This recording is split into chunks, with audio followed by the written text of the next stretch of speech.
This is the Oyo State News. I am Adetuke Olaleye.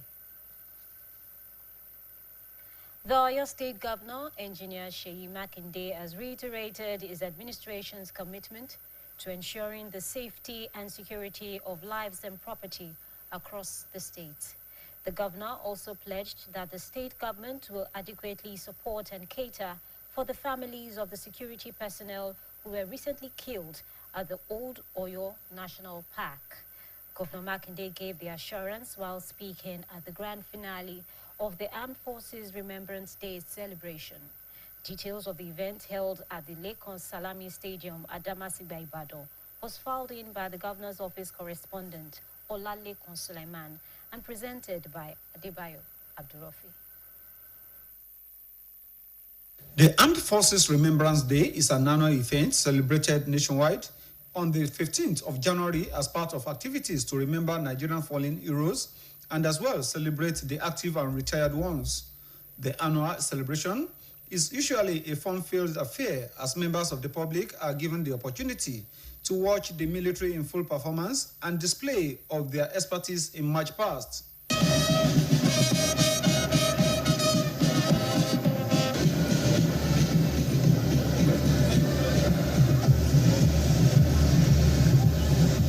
The Oyo State Governor, Engineer Seyi Makinde, took the salute and inspected the formations of men and officers on the parade.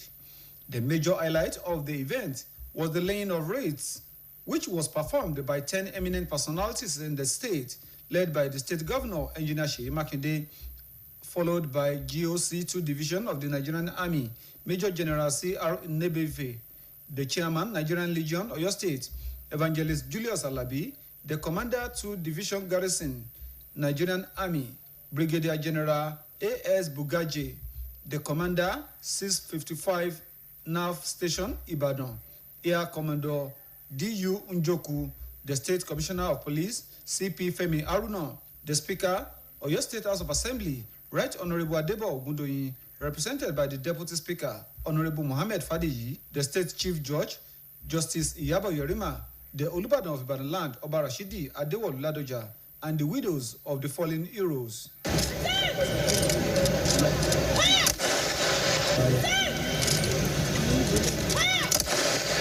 Governor Makinde thereafter released the ceremonial white pigeons and balloons, which is a symbol of peace. While addressing the press, Governor Seyi Makinde described the current period as a challenging time for Nigeria, noting that officers and men of the armed forces have continued to discharge their duties diligently despite limited resources.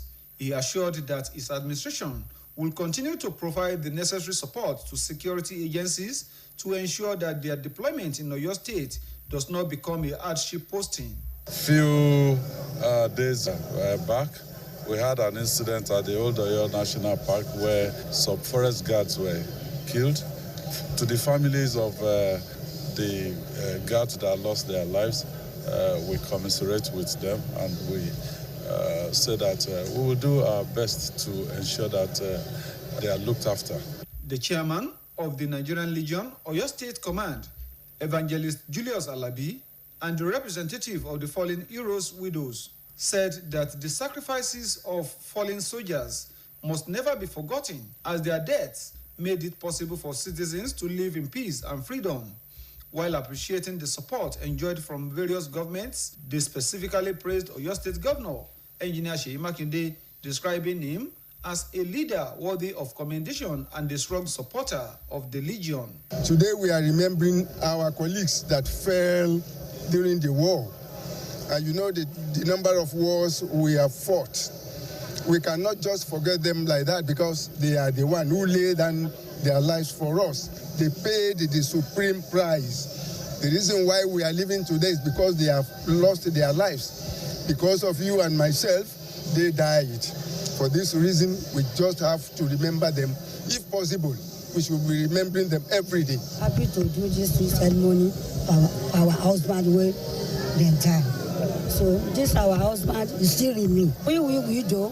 We need their help and our hand. Highlights of the event included the laying of wreaths, a minute of silence in honor of the fallen heroes, a 21-gun salute by officers of the Nigerian Army and the symbolic release of white pigeons and balloons in the air by Oyo State Governor Engineer Sheyi Makinde, while participants later gathered for a cocktail. Adebayo Abdurafi, BCOS News. The State Governor, Engineer Sheyi Makinde, has inaugurated a new Council of Obas and Chiefs, announcing the Olubadan of Ibadan land, Oba Rashidi Adewolu Ladoja, as its chairman after 15-year hiatus. Governor Makinde made the announcement during a special event held at the State House of Chiefs, Secretariat, Agodi, Ibadan. Details are presented by the Governor's Office correspondent, Olalekun Sulaiman. I hereby pronounce the Oyo State Council of Obas and Chiefs inaugurated under the chairmanship of Kabiyesi, His Imperial Majesty Olubadan of Ibadan land for 2 years. The Oyo State Governor, Engineer Sheyi Makinde, on Thursday inaugurated the Oyo State Council of Obas and Chiefs, which has been inactive for about 15 years. The Olubadan of Ibadan land, Oba Rashidi Adewolu Ladoja, was inaugurated as the chairman of the council and will serve a 2-year tenure. In his address before inaugurating the council, Governor Sheyi Makinde described the exercise not as an achievement, but as a necessity, noting that the council will enhance synergy between the state government and traditional institutions. Governor Makinde also disclosed that he had met with 3 imperial monarchs, the Alaafin of Oyo, Oba Akimowade, the Olubadan of Ibadan land, Oba Rashidi Ladoja, and the Shoun of Ogbomoso, Oba Gandhi Olaoye, where it was agreed that the chairmanship of the council will be rotated among them on 2-year tenure basis. We will ensure that a befitting House of Chief between now and the end of the year, once the council are inaugurated, you tell us how you want this place to look like, what infrastructure you want in here, but I give you the commitment that your government, the government that you put in place, will ensure that we have a befitting House of Chiefs. And you're entitled to say, this is what we want. Addressing newsmen after the event, the newly inaugurated chairman of the Oyo State Council of Obas and Chiefs and Olubadan of Ibadan land, Oba Rashidi Ladoja, said the council priority will be to ensure that communities across the state remain safe, peaceful, and conducive to development. He also commended Governor Sheyi Makinde for his efforts in restoring the council to full operation, describing the move as a significant achievement. Our domains should be safe. Our domains should make progress. Our domains must be conducive to all of us electing. We want our children to be educated. We want light, we want water, we want good roads. We want food at good prices. That is what we others want. So it's not a question of negotiating or telling lies to people to get their votes. So I can assure you that those are the things that the consultation between us and the government will make it easier for our people to live in. The Commissioner for Local Government and Chieftaincy Matters, Honorable Ademola Ojo, in his remarks, said that the council is expected to serve as a vital advisory body, promoting peace, resolving conflicts, preserving cultural heritage, and contributing meaningfully to policy formulation and community development. The event had in attendance the State Deputy Governor, Barrister Bayola Wan, the Speaker, State House of Assembly, Right Honorable Adebo Ogundoyin, represented by the Deputy Speaker, Honorable Mohammed Fadeyi, the State Chief Judge, Justice Yabo Yorima, other top government functionaries, and political appointees. Olalekan Sulaiman, BCOS News. You can reach us on GoTV, channel 134 and channel 113 on Star Times. Now, before I go, security is everybody's business. If you see something, say something. And that's the end of the midday news. Thank you for watching.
alhamdulillah oṣù alápọ̀nlé ti tún wọlé dé wẹ́rẹ́ o oṣù ẹ̀yọ́nú oṣù yẹ́ṣẹ̀ tọ́ba aláàjọ àṣà ìtọ́n sínú ìgbèkùn oṣù ramadan.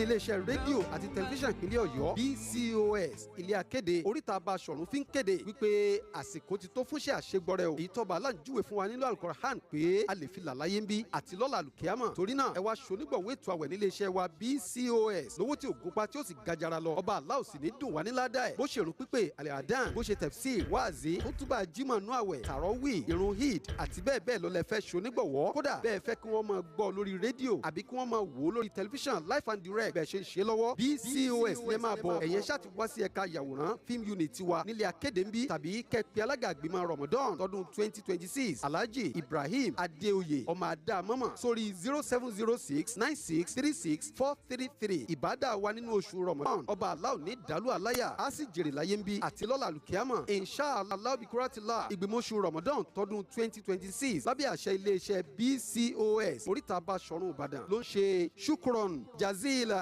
bẹ́ẹ̀ ṣe ń bọ̀ wá ṣonígbọ̀wé ètò.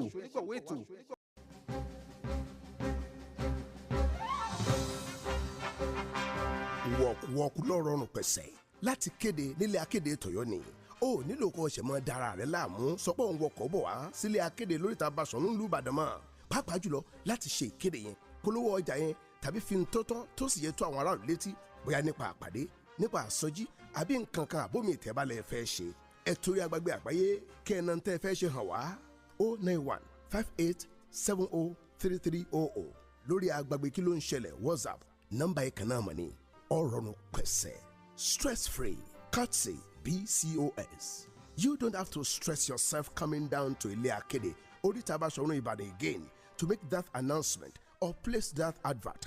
Book online, personal paid announcements, obituaries, or in memoriam, annual conventions, workshops, crusades, social diaries, inter-house sport competitions, musical shows or concerts, and other promotions. Very simple. Go online to book for transmission on BCOS radio channels or BCOS TV, or simply call 091 5870 3300 or WhatsApp on the same number 091 5870 3300. BCOS, a media giant in a class of its own.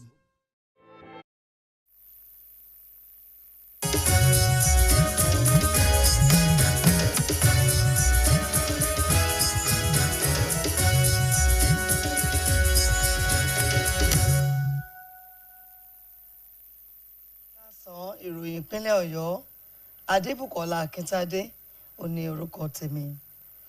Gómìnà ìpínlẹ̀ Ọ̀yọ́ onímọ̀-ẹ̀rọ Ṣèyí Mákindé ti mẹ́nubà ìfiraẹnijìn ìjọba rẹ̀ láti rí dájú pé ètò ààbò tó péye wà fún ẹ̀mí àti dúkìá àwọn èèyàn ìpínlẹ̀ Ọ̀yọ́.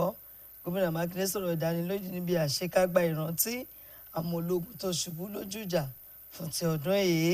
Akọ̀ròyìn wa lọ́fíìsì gómìnà Lálẹ́kan Suleiman kò gbẹ́yìn níbi ètò náà tó wáyé ní pápá ìṣeré Lẹ́kan Sàlámì Adámàsìgbà nílùú Ìbàdàn. Ìròyìn tó ń bọ̀ rẹ̀ lẹ́nu Olúwaṣeun Akínọ̀sùn. Ní gbogbo ọjọ́ kẹẹ̀ẹ́dógún nínú oṣù kínní ọdọọdún ní ìrántí àwọn ọmọ ológun tó ti sùn lójú ìjà máa ń wáyé jákèjádò orílẹ̀-èdè yìí.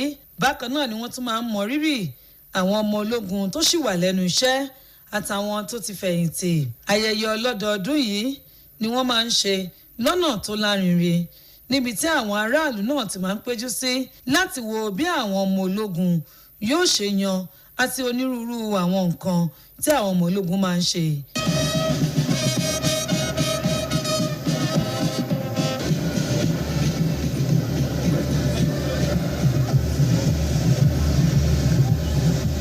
Gómìnà ìpínlẹ̀ Ọ̀yọ́ onímọ̀-ẹ̀rọ Ṣèyí Mákindé náà bẹ́rì tó ìtúnṣe àyẹ̀wò sí àwọn ọmọ ológun tó dúró wáwáwá ní àsìkò náà. Lára nǹkan tó wáyé níbi ayẹyẹ yìí ni gbígbé òdòdó sílẹ̀ ní ìrántí àwọn akọni tó ti sùn lójú ìjà èyí tí àwọn èèkàn 10 ọ̀tọ̀ọ̀tọ̀ ní ìpínlẹ̀ yìí darí. Gómìnà Ṣèyí Mákindé ló léwájú àwọn èèkàn náà tí ẹni tí í ṣe olórí iléeṣẹ́ ọ̀wọ́ kejì ọmọ ogun orí ilẹ̀ ọ̀gágun àgbà Nnebefe náà sì tẹ̀lé. Nígbà tí ẹni tí í ṣe alága fún ẹgbẹ́ àbọ̀dé ológun ní ìpínlẹ̀ Ọ̀yọ́ Ajínrere Julius Alabi, olórí iléeṣẹ́ ọ̀wọ́ kejì àwọn ọmọ ológun orí ilẹ̀ nílẹ̀ yìí ọ̀gágun àgbà Bùgàjé, olórí iléeṣẹ́ ọmọ ogun ojú òfurufú nílùú Ìbàdàn Air Commodore Ujoku, kọmíṣánná ọlọ́pàá ní ìpínlẹ̀ Ọ̀yọ́ Fẹ́mi Haruna, olórí ilé aṣòfin ìpínlẹ̀ yìí Right Honourable Adébọ̀ Ògúndòyìn, ẹni tí igbákejì rẹ̀ Honourable Mohammed Fádèyí ṣojú fún, adájọ́ àgbà ní ìpínlẹ̀ Ọ̀yọ́ adájọ́ Ìyábọ̀ Yẹ̀rímà, Olúbàdàn tilẹ̀ Ìbàdàn Ọba Rashidi Adéwọ̀lú Ládọjà àti àwọn opó àwọn akọni tó ti sùn lójú ìjà náà gbé òdòdó kalẹ̀ ní ìrántí àwọn ọmọ ogun tó ti sùn lójú ìjà.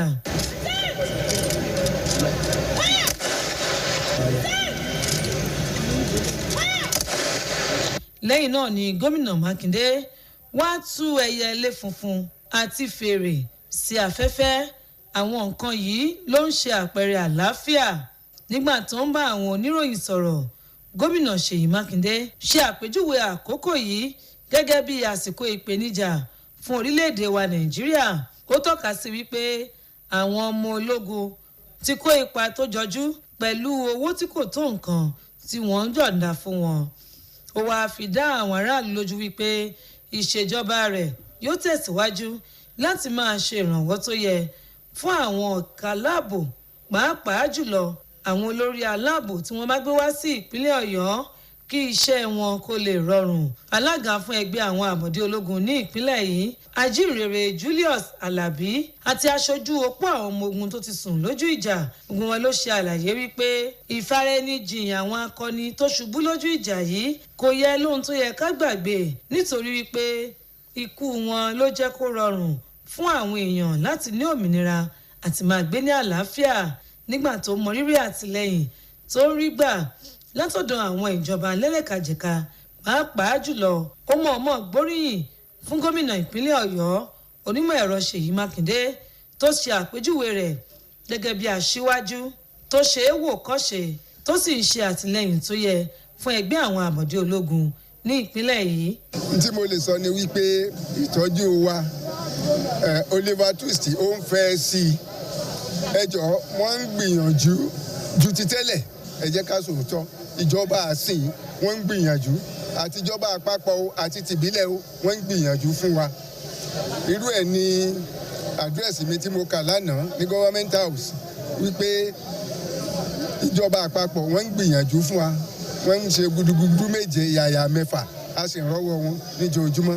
pàápàá jùlọ ìjọba àbílẹ̀ Olúṣèyí Mákindé wọ́n jẹ́ gómìnà tó nítọ́jú àwa ọmọ ológun. a dúpẹ́ àwọn tó ti sùn láwọn ọkọ̀ wa tó ti sùn àgbàgbé wọn àwọn tó dẹ̀ tún wà láyé náà tó tún wà náà kọ́lọ̀ máa ṣe ní tẹ̀lé fún ẹ̀mí púpọ̀ àti àlàáfíà kọ́lọ̀ ń jogún ẹ̀fọ́ gbà ẹ̀yin tẹ̀ ń ṣiṣẹ́ náà ọkọ̀ ọba àdàbà kò ní ṣayín lẹ́sẹ̀ àwa wíńdò náà bébí ò ṣe nípa wá tí ò nípa mu wa òun ló kù sọ̀rọ̀ yín lára.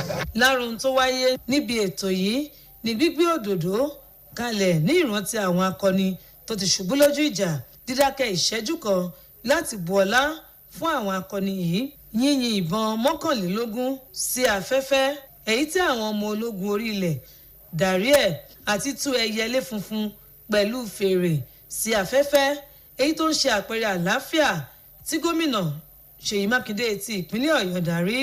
Lẹ́yìn náà ni àwọn tó kópa níbi ètò náà tún wá kórajọ fún àwẹ̀jẹwẹ̀mú ráńpẹ́. Olúwaṣeun Akínọ̀sùn ló ń ròyìn fún iléeṣẹ́ BCOS.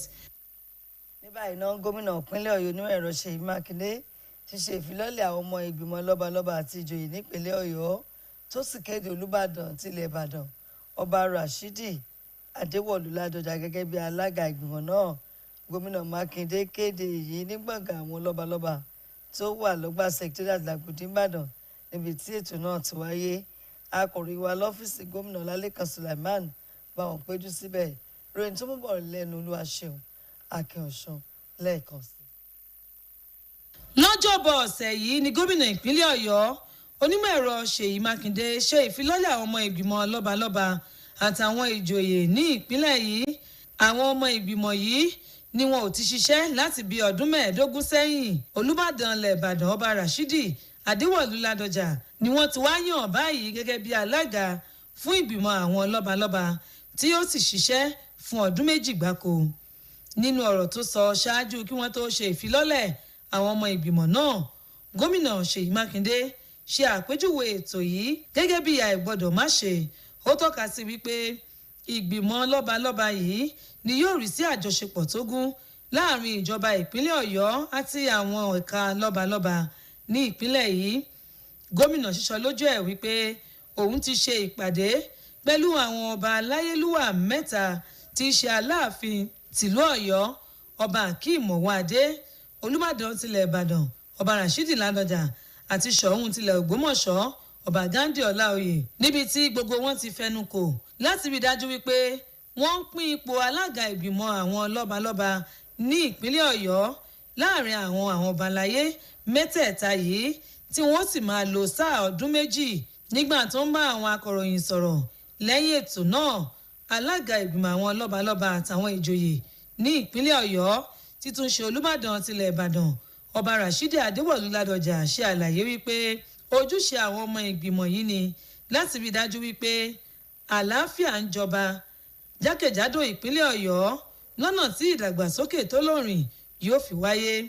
Ó gbóṣùbà fún gómìnà Ṣèyí Mákindé fún akitiyan rẹ̀ láti dá àwọn ọmọ ìgbìmọ̀ lọ́balọ́ba àti àwọn ìjòyè yí padà sí ẹnu iṣẹ́ wọn.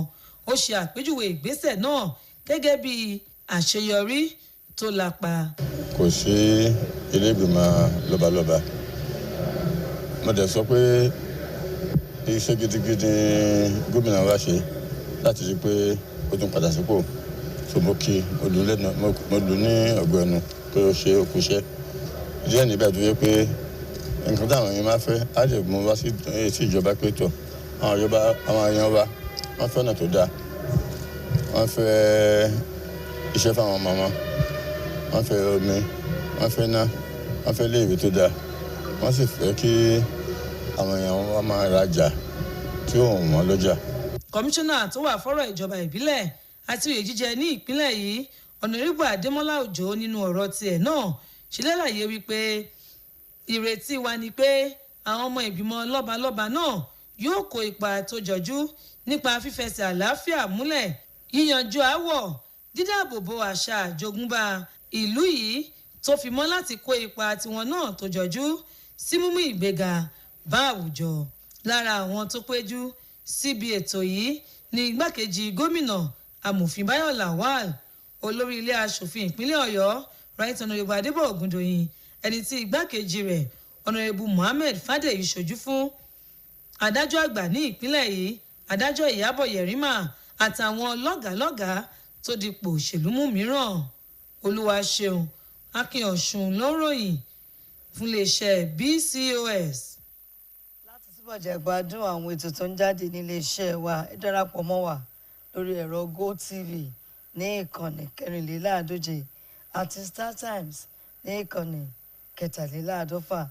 Ǹjẹ́ kí n tó máa lọ ẹ má ṣe darapọ̀ mọ́ àwọn ọ̀bàyéjẹ́ ènìyàn láti domi àlàáfíà ìpínlẹ̀ Ọ̀yọ́ rú torí pé ibi tí àlàáfíà bá ti jọba ó ní ìdàgbàsókè ti lè rẹ́sẹ̀ wálẹ̀.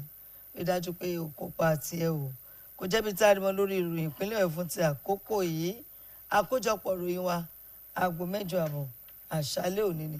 Títí dìgbà náà ẹ ṣé tẹ́ ń gbọ́.